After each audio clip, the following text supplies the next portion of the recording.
इस कार्यक्रम के पुण्यार्चक हैं श्री कंवर लाल जी, महावीर प्रसाद जी पाटनी, आर के ग्रुप, मदनगंज, किशनगढ़, राजस्थान।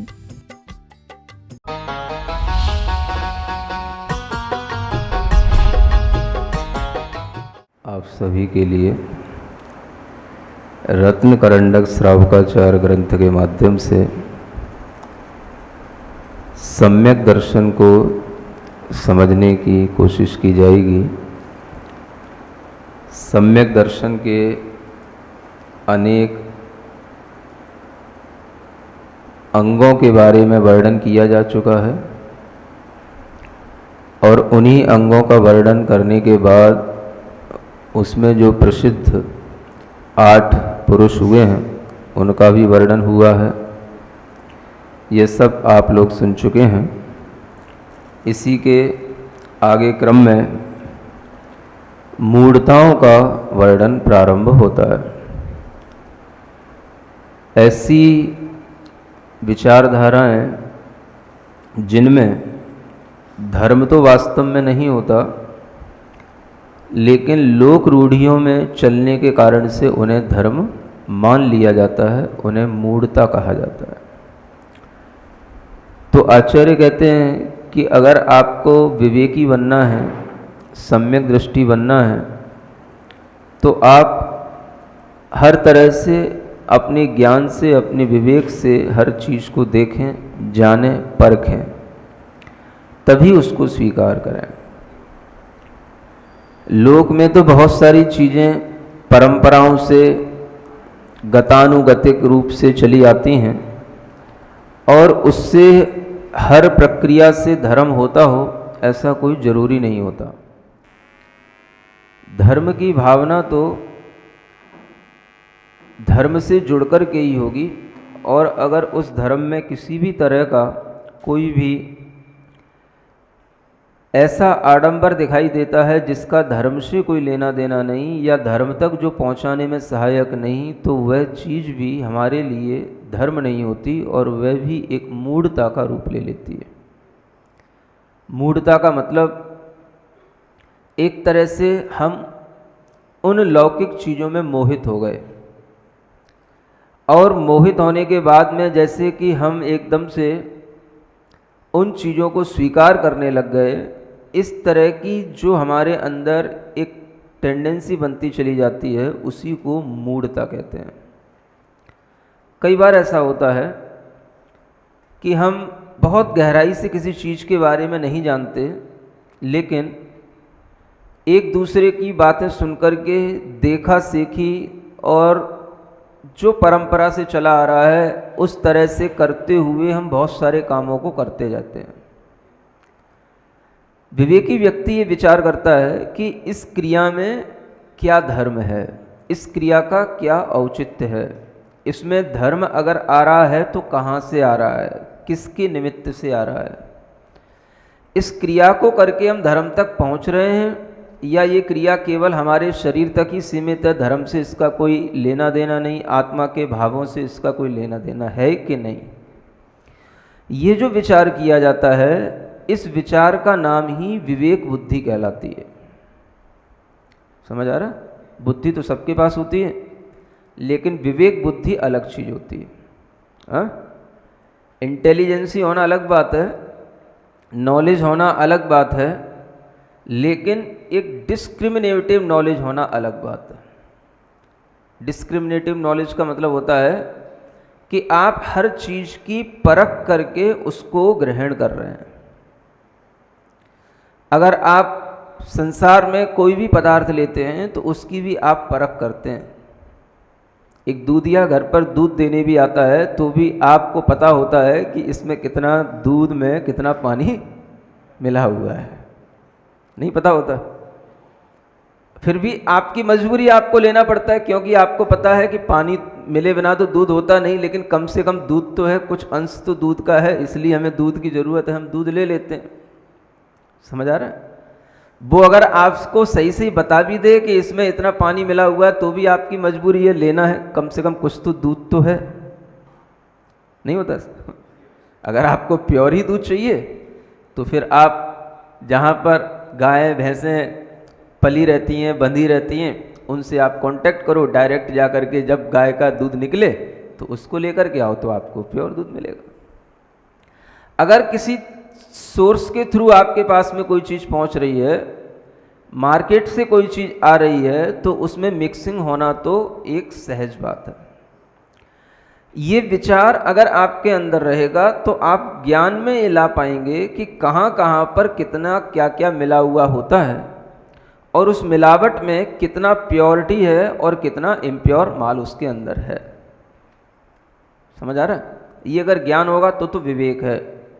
और ये ज्ञान नहीं है और आपको कोई थोड़ा सा चूने का पानी दूध के नाम पे पिलाता रहे, या कोई भी सफ़ेद कोई भी उसमें कलर डाल करके कोई भी आपको दूध के नाम पे पिलाता रहे, तो आप उसको दूध समझ करके जो पी रहे हैं, ये आपका एक विवेक ज्ञान नहीं कहलाएगा, ये आपकी मूढ़ता कहलाएगी।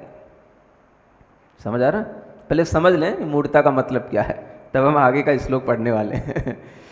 तो ये मूढ़ता का मतलब ये हो गया कि कोई भी चीज़ें जो लोक में प्रचलित हैं उनके बारे में हमारे पास में सही सही नॉलेज होना, हमारे अंदर ये विवेक होना कि ये वास्तव में इसमें दूध का कुछ अंश है कि नहीं, या ये केवल कोई सफ़ेद पाउडर का बना हुआ है कोई भी पदार्थ है, या केवल जो है इसमें कोई सफ़ेद रंग की चीज़ें मिला रखी हैं कि उसमें कलई या खड्डी ज़्यादा है, दूध का तो कुछ अंश कम है और सफ़ेद सफ़ेद दिख रहा है, तो इसका नाम दूध तो नहीं हो सकता।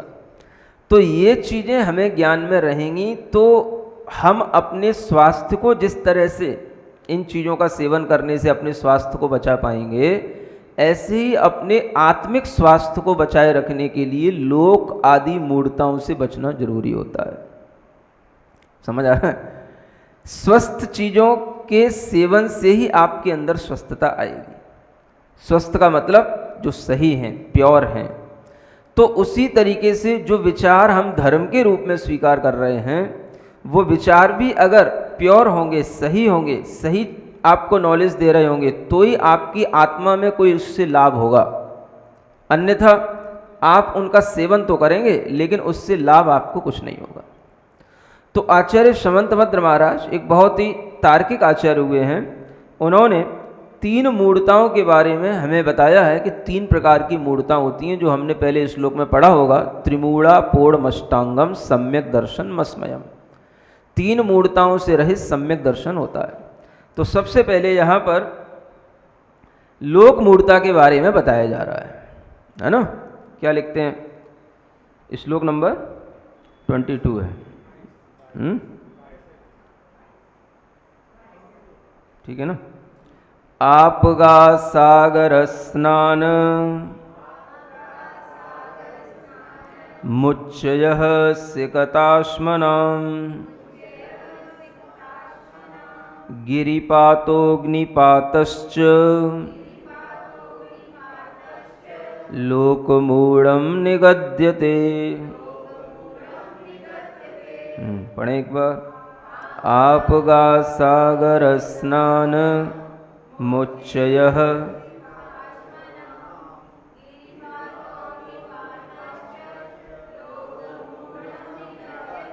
हाँ, अब देखो कुछ उदाहरण दिए यहाँ पर लोक मूढ़ता के। सब लोक मूढ़ताएं लिखना तो संभव नहीं है, लेकिन अगर आप इन उदाहरणों पर से समझ लें कि हमें किस चीज़ के लिए बताया जा रहा है, किस चीज़ पर फोकस किया जा रहा है और कौन सी चीज़ें गलत हैं, तो आप अन्य बहुत सारी चीज़ों से भी बच सकते हैं। पहले कहते हैं आपगा सागर स्नान। एक बात आती है स्नान करना। स्नान करने में लोग धर्म मानते हैं। कहाँ पर? आपगा माने होता है नदियाँ और सागर माने तो सागर होता ही है। तो कई लोग नदियों में और सागरों में डुबकी लगाने में धर्म मानते हैं। समझ आ रहा है? अब आप देखो कितना बड़ा समुदाय है जो नदियों सागरों में डुबकी लगाने में ही एक धर्म मानता है, और भीड़ लगी रहती है। नदियाँ क्या हैं? पानी ही तो है। नदियों का पानी जिन्हें हम कई तरह से गंदा भी कर रहे हैं, जिनमें जलचर जीव रहते हैं वो गंदा भी होता है, और उन नदियों के पानी को अगर हम किसी भी रूप में साफ भी रख पाते हैं तो पानी अपने आप में कभी भी पवित्र तो इतना नहीं होता कि उसमें नहाने से धर्म हो जाता हो। समझ आ रहा है? पानी में नहाने से शुद्धता आती है, किसकी? शरीर की शुद्धि हो जाती है, ये तो सबको मान्य है। पानी में नहाने से स्फूर्ति आ जाती है, पानी में नहाने से आपको अच्छी ऊर्जा मिल सकती है, पानी में नहाने से आपका शरीर का रोग ठीक हो सकता है, या पानी में नहाने से आपको शरीर संबंधी जो बीमारियां हैं वो ठीक हो सकती हैं। लेकिन पानी में नहाने से आत्मा में धर्म आ जाता हो, ये बात कहीं से कहीं तक बैठती नहीं। पढ़े लिखे लोगों के दिमाग में ये बात बैठती नहीं। समझ आ रहा है?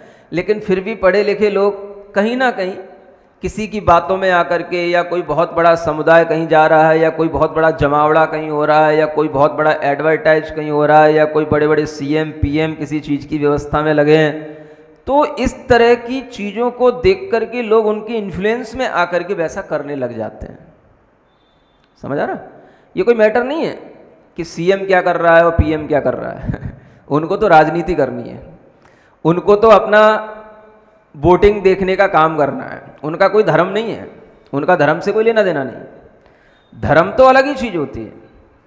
धर्म का सीएम पीएम से कहीं तक कोई लेना देना नहीं, और सीएम पीएम कोई काम करें तो वो काम धर्म ही हो गया, ऐसी भी कोई बात नहीं। उन्हें तो जाकर के सब जगह पर अपनी फ़ोटो खिंचानी है, अनावरण करना है, और जो है अगर कोई बड़ा समुदाय है तो उसकी वोटिंग को ध्यान में रखते हुए उन्हें उसका इनॉर्गेशन करना है। ये उनके अपने मोटिव रहते हैं। तो स्पष्ट बात है, हर कोई जानता है, हमें कहने में कोई बुराई क्या है। समझ आ रहा है? तो राजनेताओं के माध्यम से कोई धर्म की पहचान करना ये अपने आप में बड़ी गलती है और बड़ी मूर्खता है। स्पष्ट बात यह है।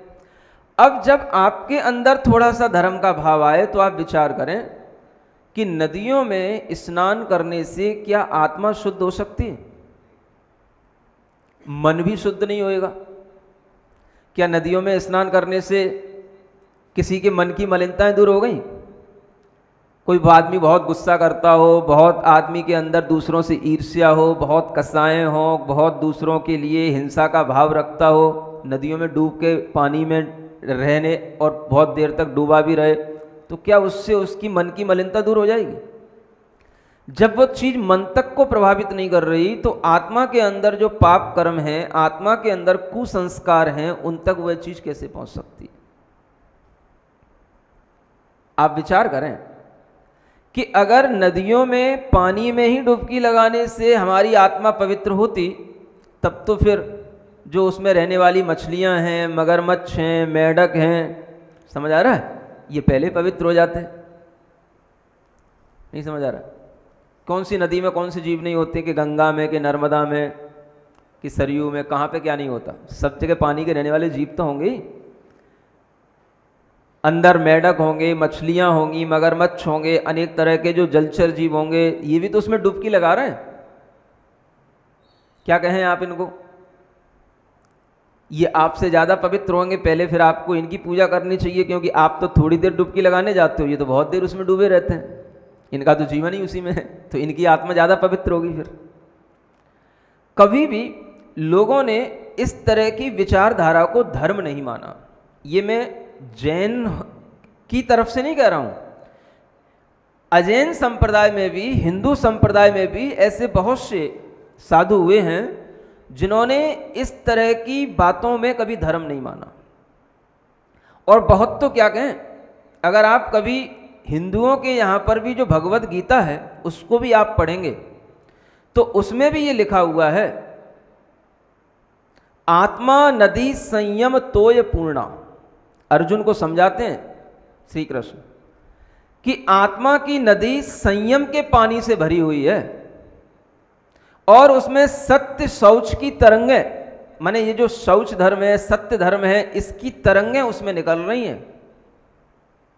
और उसमें लिखते हैं कि तत्राभिषेकम कुरु पांडुपुत्र, पांडुपुत्र अर्जुन, उसमें अभिषेक कर तू, उसमें अपने को नहला, उससे तेरा कल्याण होएगा। तो कहीं ना कहीं जो अच्छे विचारक लोग रहे हैं उन्होंने तो ये समझा कि नदी आदि में स्नान करने से धर्म नहीं होता। समझ आ रहा है? एक संत हुए अजैनों के यहाँ पर ही, एक व्यक्ति जा रहा था स्नान करने के लिए और वह स्नान करने को हर साल जाता था। तो संत ने उससे कहा, साधु के पास आशीर्वाद लेने गया कि मैं नदी में स्नान करने के लिए जा रहा हूँ, बहुत बड़ी परिक्रमा लगा करके जाऊँगा, फिर बाद में आऊँगा, लौट करके आ जाऊँ, अच्छा आशीर्वाद दे दो, यात्रा हमारी सफल हो, निर्विघ्न हो। तो वो जाने लगा। तो संत तो संत ही होता है, साधु पुरुष तो सब समझता है कि क्या करने जा रहा है और किस में धर्म मान रहा है, किस में क्या कर रहा है। तो उस साधु ने उसको कहा, ठीक है, डायरेक्ट इससे कुछ भी कहेंगे तो इसको समझ आएगा नहीं। तो साधु ने उससे कहा, कोई बात नहीं, तुम जा रहे हो, जाओ, एक काम करो, अब मैं तो जाने में असमर्थ हूँ, मैं तो नहीं जा सकता, मेरे पास में ये एक तुंबड़ी रखी हुई है, इसको भी ले जाओ मेरे साथ, अपने साथ में ले जाना। तुंबड़ी जानते हो? तुरही ही समझ लो, बड़ी तरीके की तोरही होती है, समझ आ रहा है? और वो उसने उसको दे दी कि अगर तुम जब भी कभी स्वयं जो धर्म क्रिया करो वो इसको भी करा देना, जो तुम स्नान करो इसको भी स्नान करा देना, तुम डुबकी लगाओ इसको भी डुबकी लगा देना, समझ आ रहा है? और मेरे पास वापस लेकर के आ जाना। तो थोड़ा सा मुझे ऐसा लगेगा कि कम से कम मैं नहीं गया तो मेरी तुमड़ी तो जो है कम से कम यात्रा करके आ गई, स्नान करके आ गई। समझ आ रहा है? ठीक है, आदमी था, ले गया, और जब वो जहाँ पर स्नान करने गया वहाँ पर स्नान किया, उसने साथ साथ में उस तुमड़ी को भी नहला दिया, उसको भी धुला दिया, उसका भी स्नान करा दिया। लौट के आया कई महीने बाद और कई जगह पर स्नान करने के बाद आके साधु के पास बैठा, आपके आशीर्वाद से यात्रा पूरी हो गई, निर्विघ्न हो गई, ये लो आपकी तुमड़ी। क्या हुआ? साधु ने कहा, कोई बात नहीं, आप आए हो, तुमड़ी लेकर के आए हो, समझ आ रहा है, कोई बात नहीं, अब ऐसा करते हैं, थोड़ी देर रुको, इस तुमड़ी का थोड़ा सा स्वाद आपको चखाते हैं। उसने बनाई तुमड़ी, जैसे भी खाने योग्य बन सकती थी, और उसको बनाने के बाद में उसको खिलाई, और खाने के एक गिलास उसने अपने मुंह पे रखा तो वो तो बहुत कड़वी थी, उसने उसको एकदम से तुरंत उगल दिया, थूक दिया उसने उसको। बोलो, ये क्या कर दिया आपने? आप जिस स्थान पर अपने आप को पवित्र करने गए थे वहीं पर ये पवित्र होकर के आई है और आपने मुंह में रखते ही उसको थूक दिया। अरे ये तो बहुत कड़वी है, बहुत कड़वी है, इसको तो मुंह में रख ही नहीं सकते। तो वो साधु उसको समझाता है कि अगर पानी में डालने से, पानी में नहाने से ही अगर पवित्र होना होता तो ये तुमड़ी पर भी पवित्र हो जाती, पानी में ही अगर सब कुछ होता तो इस तुमड़ी के भी अंदर की कड़वाहट दूर हो जाती, लेकिन ऐसा नहीं हो पाया। तो आप भी विचार करें, क्या आपके मन की कड़वाहट, आपके मन की विकृतियां क्या उस पानी में नहाने से दूर हो गई?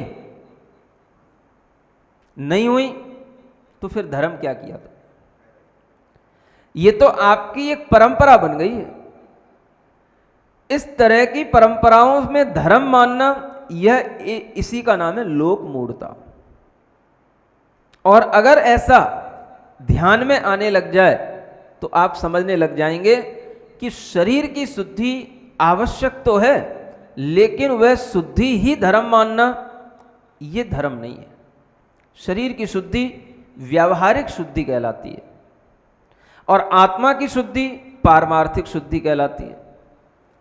परमार्थ से अगर अपनी आत्मा को शुद्ध करना है तो शरीर की शुद्धि नितांत आवश्यक नहीं है, उसके लिए भूमिका का काम कर सकती है, लेकिन आप उसी को ये शुद्धि मान करके रखें कि इसी से हमारी आत्मा पवित्र हो जाएगी, इसी में हमारा धर्म हो गया, यही हमारे लिए मन को पवित्र करने वाली चीज है, तो ये आपकी अवधारणा लोक मूढ़ता के अंतर्गत आई। पानी में डूबने से, पानी में नहाने से, चाहे वो किसी भी नदी का पानी हो, चाहे वो किसी भी सागर का पानी हो, पानी तो पानी ही होता है। समझ आ रहा है? और पानी अपने आप में भी शुद्ध नहीं होता, उसको भी विवेकी पुरुष शुद्ध करके अपने उपयोग में लेता है। आजकल तो पानी में इतना पॉल्यूशन हो चुका है कि वो वैसे ही शुद्ध नहीं रहा। अगर वो पानी में ही इतना कोई पवित्रता होती तो वो अशुद्धि क्यों होता? अगर उसमें इतना ही कोई देवी देवताओं का उस पर प्रभाव होता तो वो इतना पानी गंदला और इतना पॉल्यूशन का कारण क्यों बनता? समझ आ रहा?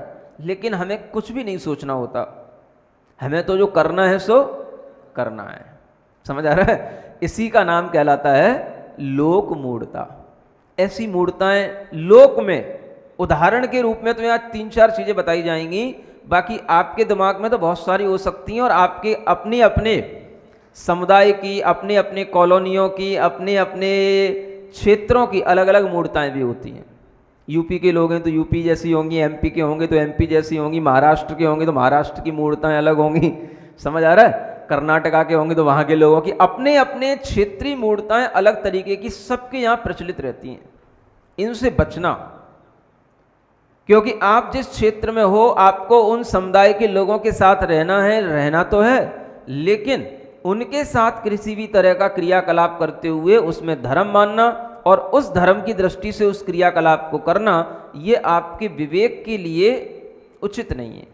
अगर आप में विवेक होगा तो अगर आपको सम्यक दृष्टि बनना है तो इन चीज़ों पे ध्यान रखना होगा। आपका सागर स्नान उच्चय सिकताश्मनाम, सिकता बोलते हैं बालुओं के, उच्चे उच्चय माने ऊंचे ऊंचे ढेर लगाना। समझ आ रहा है? बालुओं के ऊंचे ऊंचे ढेर बनाए जाते हैं अथवा पत्थरों के ऊंचे ऊंचे ढेर लगाए जाते हैं, और उन ढेरों पर कुछ ना कुछ रख दिया जाता है, या खुद ही कभी उन ढेरों से उन पर बैठ कर के उससे कूदना हो जाता है। इस तरह की प्रक्रियाओं को भी लोग धर्म मानते हैं। समझ आ रहा है? पत्थरों को जोड़ लेना, बालुओं को इकट्ठा करके बड़े बड़े ढेर लगा लेना, इसको भी लोग धर्म मानते हैं। गिरिपातो माने किसी भी पर्वत के शिखर से गिरना, शिखर की चोटी पर चढ़ जाना बहुत पवित्र है, बहुत पवित्र है। ऐसी भी कई जगह मान्यताएं हैं कि अगर आप इस पर्वत के शिखर से कूद जाओगे तो जहां भी जाओगे वैकुंठ में ही जाओगे, कहीं नहीं जाओगे। समझ आ रहा है? आपको मोक्ष ही मिलेगा है? हाँ, तो इस तरह की चीजें लोक में प्रचलित रहती हैं। पर्वतों से कूद जाना या अग्नि में गिर पड़ना, गिरिपातो अग्निपातस्य, अग्नि में गिर पड़ना। समझ आ रहा है? कोई अग्नि कुंड बने हुए हैं, उन अग्नि कुंडों में अगर आप गिर पड़ के अपनी मृत्यु करा लोगे तो नियम से आपको स्वर्ग मिलेगा, आपकी सदगति होगी, आपको मोक्ष मिलेगा, ऐसा भी कहा जाता है। कई ऐसी नदियां होती हैं जहां पर अंतिम समय में जाकर के अगर आप उसमें डुबकी लगा लो या उसमें अंतिम समय में अगर आपका वहां पे मरण हो जाए तो नियम से आपके लिए सदगति होगी। मरण कैसे हुआ, मरण के समय पर आपके परिणाम क्या हुए, ये किसी चीज पर आपके लिए फोकस नहीं किया जा रहा। सिर्फ क्या, उस पॉइंट पर जाकर के आप वहां से गिर पड़ो, कूद पड़ो, अग्नि में गिर पड़ो, शिखर पे चढ़ करके उससे गिर पड़ो। बस इतना वो पवित्र शिखर है कि जो वहां पे चढ़ गया वो बहुत बड़ा है, और जो वहां से कूद गया तो वो तो समझ लो भगवान का प्यारा हो गया। समझ आ रहा है? लोग इनको जो धर्म मान रहे हैं उन्हें यहां पर जागृत करते हुए कहा जाता है कि इस तरह की प्रक्रियाओं में कोई धर्म नहीं होता। किसी भी तरह से कहीं पर भी गिर पड़ना, मर जाना, अग्नि आदि में अपने आप को जला लेना, या किन्हीं ऐसे स्थानों पर जाकर के अपनी आत्महत्या कर लेना, खुद में जाकर के लोग अपना वहां पर आत्महत्या कर लेते हैं, और वो भी सोचते हैं कि वहां पर अगर आत्महत्या कर ली माने मर गए वहां पर जाकर के तो समझ लो वहां से नियम से मोक्ष होना है, इतना पवित्र माना जाता है। ऐसे कई स्थान हैं। समझ आ रहा है? आप सर्च करेंगे तो आपको मिल जाएंगे नेट पे, हो सकता है लिखा भी हो गई है। तो आप ये विचार करें कि इस तरह की विचारधारा क्या धर्म होती है? धर्म तो आत्मा की निर्मलता के परिणामों का नाम है। जो आपने अभी सीखा, हम मैत्री भाव रखें, क्षमा भाव रखें, कसायों में कमी लाएं, संयम रखें, इसी को धर्म कहा गया। और यही हमें दूसरी जगह पर भी इसी तरह से धर्म सीखने को मिलता है। समझ आ रहा है? जब श्री कृष्ण अर्जुन से कहते हैं तत्राभिषेकम कुरु पांडुपुत्र, इसमें अभिषेक कर पांडुपुत्र, किसमें? आत्मा नदी संयम तोय पूर्णा, ये जो आत्मा की नदी है संयम के जल से भरी हुई है, इसमें डुबकी लगा तू। कहां डुबकी लगाने जा रहा है? समझ आ रहा है? लेकिन फिर भी पता नहीं लोग ये चीजें पढ़ते हैं या नहीं पढ़ते, और पढ़ने के बावजूद भी इन चीजों को नजरअंदाज करके कहां कहां धर्म मानते हैं, कुछ पता नहीं होता। ये जो अपने अंदर इस तरह की विचारधाराएं गहरी समा जाती हैं, इसी का नाम आचार्य कहते हैं ये लोक मूढ़ता है। ऐसी मूढ़ताएं 3 बताई गई हैं। एक तो लौकिक जगत में जो तरह तरह की चीजें फैली हुई हैं वो लोक मूढ़ता में आती हैं, समझ आ रहा है? अब इसके अलावा आप अपने अपने स्थानीय लोगों में देख लो क्या क्या तरीके की मूढ़ताएं होती हैं। आजकल एक नाम सुनने में आता है, मैं भूल ही जाता हूँ, क्या बोलते हो आप लोग? क्या शुरू हो गया आजकल? नगादा, क्या? कनागत, कनागत है ना? हाँ, मतलब स्वर्ग के द्वार खुल रहे हैं। अच्छा, मतलब इन दिनों में जो कोई भी कनागत करेगा तो वो स्वर्ग में जाएगा, है? अच्छा, जो इस टाइम पे मरेगा वो भी स्वर्ग में जाएगा। इस टाइम पे स्वर्ग के द्वार खुले हुए हैं, तब तो बहुत अच्छा भैया। कोरोना तो वैसे ही फिर मान ले आपके लिए बहुत अच्छा काम कर रहा है, समझ आ रहा है? फिर क्यों आप डरते हो कोरोना से, है ना? अगर इतने ही अच्छे दिन है तो आप विचार करो कि इस तरह से क्या कोई समय, क्या कोई इस तरह की प्रक्रिया जब आप कभी अपने लिए या अपने जो पूर्वज हैं जो मर गए हैं उनके लिए आप किसी भी तरह का तर्पण करते हो, श्राद्ध करते हो, क्या इसमें किसी भी तरह से धर्म हो सकता है? आप विचार करो। जो आत्मा, मान लो आपके पिताजी थे, समझ आ रहा है? आपने जीते जी उनको कुछ नहीं देखा, ना उनको कभी पानी का पूछा, ना कभी उनको भूख प्यास की पूछी, ना उनकी कभी सेवा की। अब वो मर गए। मरने के बाद में पंडित पुजारी इतने इकट्ठे हो गए, बोले ये करो, बोले ये करो, बोले ये करो। इससे क्या होगा? इससे तुम्हारी उस पूर्वज की आत्मा को सुख मिलेगा। जो भूखा यहां रह गया था पिछले जन्म में, उसकी तृप्ति अब उससे हो जाएगी। जो तुम यहां अब करोगे मरने के बाद में, किसको करोगे? तो मुझे ही दे दो, मुझे ही खिला दो तुम सब कुछ, समझ आ रहा? मैं वहां पहुंचा दूंगा। तो फिर तुम जो पंडित पुजारियों को जो खिला देते हो, वो पंडित पुजारी तुम्हारी उस आत्मा के पास में, जो पूर्वजों की आत्मा थी, वहां पहुंचा देते हैं, ताकि वो आत्मा कभी तुम्हें दुखी ना करे, संतुष्ट रहे, सुखी रहे। और वो आत्मा जिसके बारे में कभी आपने जीते जी एक गिलास पानी नहीं पिलाया, अब वो आत्मा को आप पंडितों के द्वारा हजारों रुपए दे करके उसको श्राद्ध करा करके वहां उसको संतुष्ट कर रहे हो। यही है ना धर्म, समझ आ रहा है? ये देखो कितनी अच्छी प्रक्रिया है। कोई भी समझदार आदमी सोचे, क्या किसी आत्मा के लिए हम संतुष्टि किसी दूसरी आत्मा को कुछ दे करके कर सकते हैं? अरे मेरे बगल में कोई बैठा हो, मैं अगर खा रहा हूं तो मेरे ही पेट में जाएगा ना, मुझे ही संतुष्टि होगी। मेरे बगल में कोई बैठा होगा, उसे देख देख करके वो संतुष्टि हो जाएगी क्या? वो जब खाएगा तभी तो उसका तर्पण होएगा। तर्पण माने होती संतुष्टि, तर्पित हो जाना, तर्प हो जाना, समझ आ रहा है? माने कि संतुष्टि हो जाना।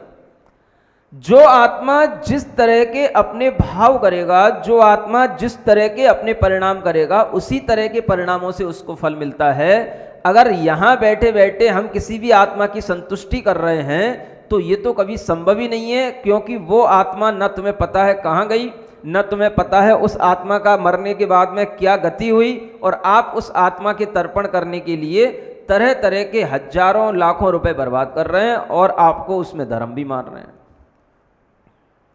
समझ आ रहा है? और ये सब कर रहे हैं। अब इस तरह की प्रक्रिया में अगर आपको धर्म समझ में आता है तो यही आपके लिए लोक मूढ़ता है। ये आप कभी सम्यक दृष्टि हो नहीं सकते हो। आपके अंदर धर्म के प्रति जो एक राइट आपका कॉन्सेप्शन होना चाहिए, पर्सपेक्टिव होना चाहिए, वो कभी बन नहीं सकता है। वो अवधारणा जो आपकी गलत हो चुकी है, उसे जब तक आप नहीं छोड़ोगे तब तक आपके लिए सही दिशा में चलना संभव नहीं है। तो आपने जो ये चीजों को धर्म मान रखा है, इसमें विचार करें कि कभी एक आत्मा को जिसे हमने अपने जीवन में असंतुष्ट रखा या संतुष्ट रखा, मरने के बाद में क्या हम उसे संतुष्ट कर सकते हैं किसी दूसरे को कुछ दे करके या दूसरा कुछ उसके लिए करके? मरने के बाद किसी के लिए कुछ नहीं हो सकता। वो आत्मा का जीवन ही दूसरा हो जाता है। आप कह रहे हो वो आत्मा स्वर्गीय हो गई, स्वर्गीय हो गई, मतलब जितने मरते हैं सब स्वर्ग में ही जाते हैं, क्या मतलब? फिर नरक में कहां से जाते हैं? पशु कहां बनते हैं? पशु पक्षी कौन बनता है? मनुष्य कौन बनते हैं? आपने कहा स्वर्गीय फलाने चंद जैन, मतलब हमारे पिताजी कहां गए? स्वर्ग में गए। मतलब ये आपने बिल्कुल सर्टिफिकेट दे दिया था उनको कि आप स्वर्ग में ही जाएंगे। सबके नाम के आगे मरने के बाद स्वर्गीय ही लगाया जाता है। किसी की फोटो लिखी जाएगी, कहीं पर भी कोई व्यक्ति अपने घर में फोटो लगा के रखेगा तो स्वर्गीय फलाने चंद जैन। सुन रहे हो? क्या लिखना चाहिए आपको? आपको पता है कि स्वर्ग में ही गए। ये तो एक व्यवहारिक भाषा हो गई कि भाई चलो हम ये मान के चलते हैं, बी पॉजिटिव। समझ आ रहा है कि वो स्वर्ग में ही गए होंगे, लेकिन ये कोई डेफिनेट तो नहीं है कि वो स्वर्ग में ही गए होंगे। हाँ, लेकिन हमको पता नहीं है तो हम बी पॉजिटिव हैं, चलो भाई वो स्वर्ग में ही गए होंगे, इसलिए हम क्या लिख देते हैं? स्वर्गीय। लेकिन इसका मतलब तो ये नहीं है कि वो स्वर्गीय ही है। नारकी भी हो सकते हैं, त्रियंची भी हो सकते हैं, मनुष्य भी हो सकते हैं, सब कुछ हो सकता है, लेकिन हम उनके नाम के आगे एक टाइटल आफ्टर डेथ जोड़ देते हैं, स्वर्गीय। समझ आ रहा है? ये आपकी अपनी व्यवहारिकता है, लेकिन ये कोई पारमार्थिक सत्य नहीं है। समझ आ रहा है? हम तो कहते हैं ये भी एक विवेकी लोगों को लोक मूर्ता में लेना चाहिए।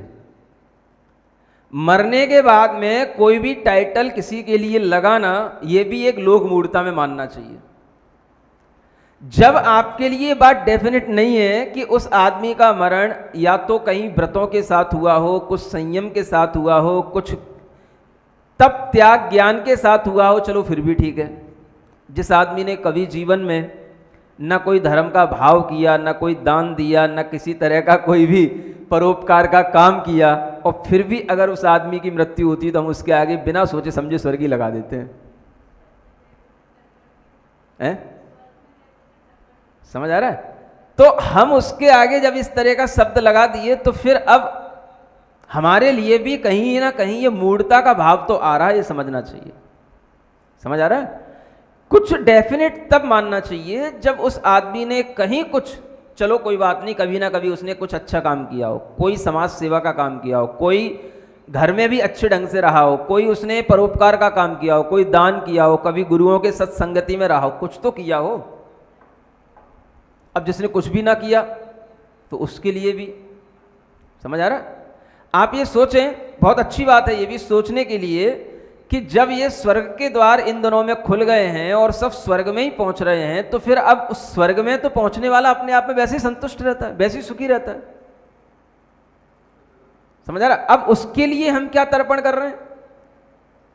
वहां कौन सा तुम्हारा दिया गया जो तुमने यहां पर दक्षिणा दे दी किसी पंडित को 11,000 रुपए, उससे तुम्हारी स्वर्ग की आत्मा को क्या तर्पण हो जाएगा?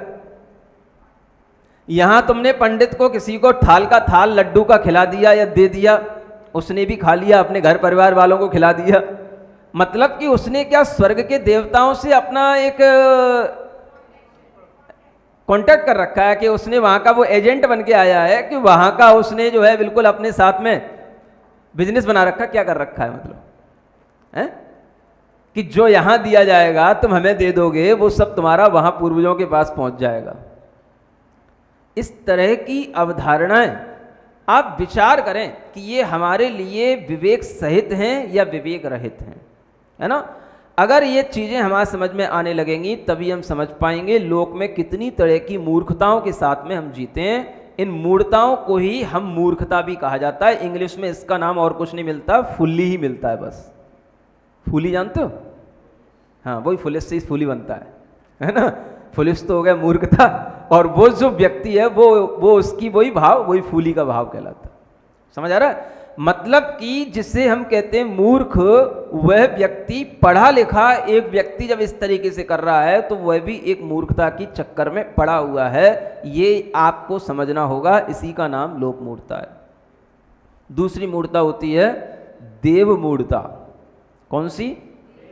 हाँ, उसके बारे में भी देखो आचार्य महाराज क्या लिखते हैं। वरोपलिप्स्याशावान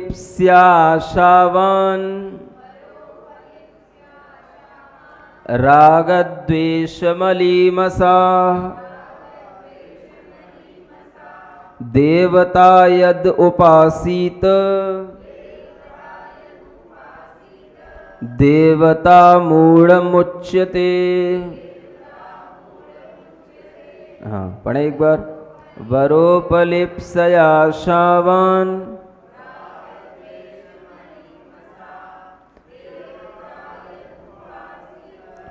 देवता मूढ़मुच्यते। ये दूसरी मूढ़ता है देव मूढ़ता, है ना। देव के विषय में, देव का मतलब भगवान के विषय में, समझ आ रहा है? कौन का क्या काम है, किसके पास में हमें क्या मांगने जाना, किससे हमें क्या लेना, इसके विषय में भी हमारे पास में एक क्लियर विजन होना चाहिए। समझ आ रहा है? सबसे पहले आचार्य कहते हैं वरोपलिप्सया, ये कारण दिया है वर की उपलिप्सा से। उपलिप्सा माने लालसा, है ना।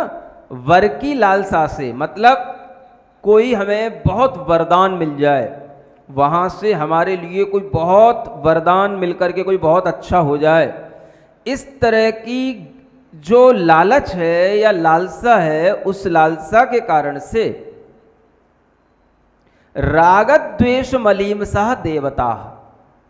देवता कैसा है? राग द्वेष से मलीमस है। मलीमस माने मलिन है ना। उसका मन डर्टी डर्टी है। किससे? With attachment and with aversion. समझ आ रहा है?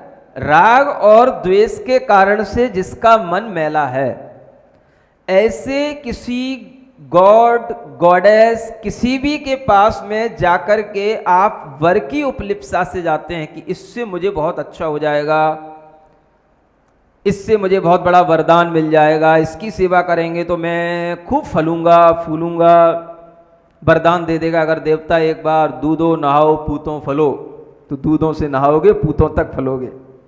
मतलब जब तक कि आपके पुत्र पौत्र खूब बने रहेंगे तब तक आप फलीभूत होते रहोगे, है ना। तो इस तरह के वरदान मांगने की इच्छा से अगर देवताओं की, जो कि राग और द्वेष से सहित हैं, उनकी यदि आप उपासना करते हैं तो इसका नाम देव मूढ़ता कहा गया है। समझ आ रहा है? बताओ आ रहा है कि नहीं आ रहा? आ रहा है? फिर अब ज़्यादा समझाने की जरूरत तो नहीं इतना ही समझदारी के लिए काफ़ी है। अगर समझदार हो तो इतने से ही समझ जाओगे। समझ आ रहा है ना? समझदार व्यक्ति के लिए थोड़ा सा भी अगर कोई सूत्र वाक्य मिल जाता है, और वह सूत्र वाक्य अगर आचार्यों की वाणी से मिल जाता है, और जिन आचार्यों पर हमें श्रद्धा है उन आचार्यों की वाणी में लिखा हुआ अगर हमें कोई भी अंश मिल जाता है, तो समझदार व्यक्ति उसी पर अपना जीवन निकालता है, जिसे गुरुओं पर श्रद्धा है। फिर वह आसपास नहीं देखता, अड़ोस पड़ोस नहीं देखता, अपने सामने आई हुई आपदाएं विपदाएं नहीं देखता। वो तो ये देखता है कि हमें तो इसी सूत्र वचन के अनुसार चलना है।